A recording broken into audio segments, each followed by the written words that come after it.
তো আসসালামু আলাইকুম গাইস, আপনারা সবাই কেমন আছেন? আশা করি সবাই ভালো আছেন, কিন্তু আমরা তো ভালো নাই। আগের অবস্থা দেখতে পারতেছেন। তো গাইস এখন কই আমরা কোনে গেছিলাম? আমরা গেছিলাম সকালে 8:30টার সময় গেছিলাম বল খেলাইবার নিগে। তো এই যে দেখতেছেন ভিজা ভিজা গেতাইছি আর লাস্ট টাইমে তো আমার বন্ধুগুলোর তামসা দেখেন কি অবস্থা। আর বন্ধু থাকলে 2-4টা এরকম বন্ধু থাকা নাম মানে দরকার।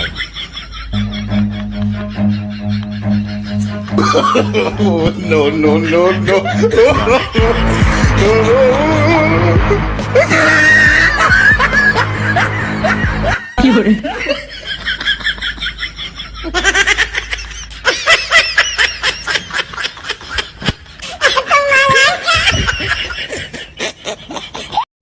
তো গাইস আজকের জন্য এই জানলাই। তো ভালো লাগলে কমেন্ট সব টপ করে দিও। পাল সেট লাত্তি দিয়ে মারতে দিয়ে ফালা দিয়ে যাও গা ভাই।